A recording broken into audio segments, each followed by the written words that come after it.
Communication skills are the key to getting along with others and getting them to understand what you're saying. Not just the words, but the meaning. Toastmasters need to know how to speak in an effective manner.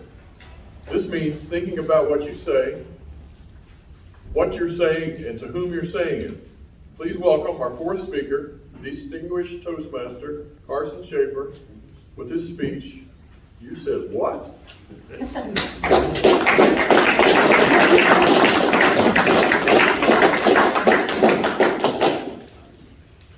After my last speech, Ty Patton said, "Dude, you look like you were standing at attention."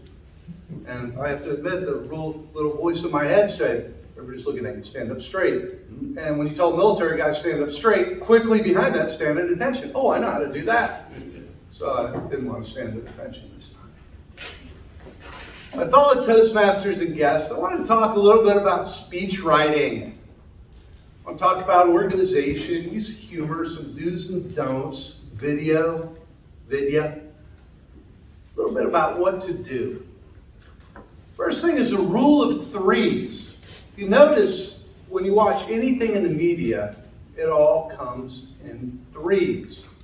Father, Son, Holy Ghost, God, Mother, Country, all of it, always in threes. Threes resonate with people. Try to do them in threes. Speeches typically have three main points. Again, your introduction just needs to be like 5 sentences that really tells the 3 points. Like I did. And talk about organization, humor, do's and don'ts, like that. Then the cool thing is, all you got to do is have 3 or 4 table topics that are a minute, minute and a half, that are your 3 main points, and then your conclusion. If the green light comes on, and you're halfway through, don't freak out and speed up. Just cut to the end. Nobody understands when you talk really fast because the green light's on and you got to finish up everything. Nobody gets that. Go to the conclusion that you worked hard on and tell them that slowly. The conclusion is literally the introduction in reverse. So it's simple. 5 sentences that describe your 3 points, so that's 3 of the sentences right there. Fellow Toastmasters and guests, my 3 points, I'm looking forward to telling you about this today. There's your intro. Boom. Conclusion is in reverse.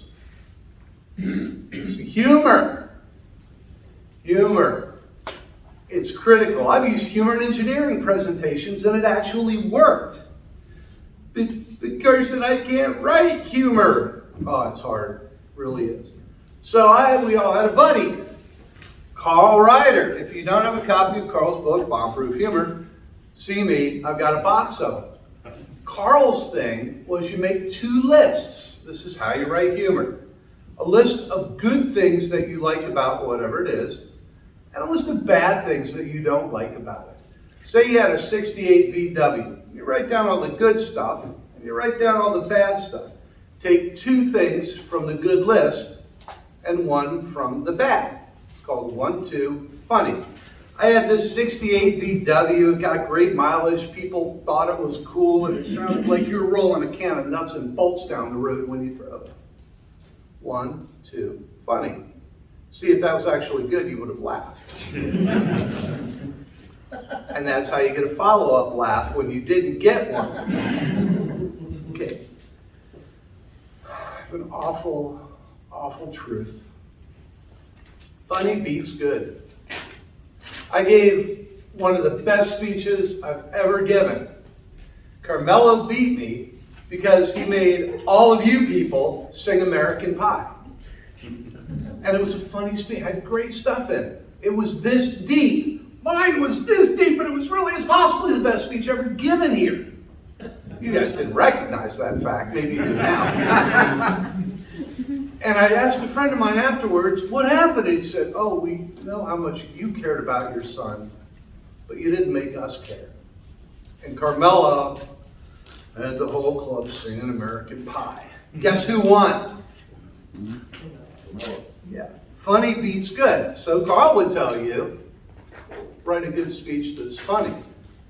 I'll amend that to write a funny speech that's good. I wrote a speech on my birthday that was just Horribly depressing. It had great jokes, and at the end people said, I didn't know I was supposed to laugh because it was so serious. I thought it was funny, but I didn't laugh.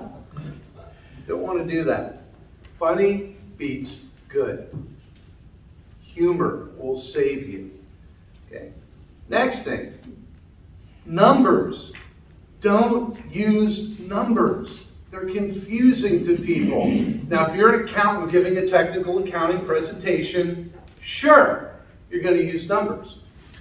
But instead of saying 51.6% of all the people go, half the people in this room, $300,000 isn't $300,000, it's a house. $35,000 isn't $35K, it's a car. I look at customers and go, you know, you can buy a new car every month, and at the end of the year I have 12 cars. Are you okay with that? You're missing out on 12 paid for brand new cars? They look at it very differently when you put it that way. Pictures. You can use a picture. My idea at the time was I'll take out my wallet and show a little tiny picture to y'all so you can see what doesn't work. But I had a slide in a presentation I did where I said, oh, you work on this big presentation, but you gotta go, so off you go, click, and it's a picture of a Learjet in flight, and the whole audience goes, yeah. And I turn around and go, oh, I'm sorry, I forgot about the economy. And I go, click, and it's a picture of a pack mule in Mexico. Everybody laughs. Jeff Gitomer, who's a national speaker, had a great roller coaster.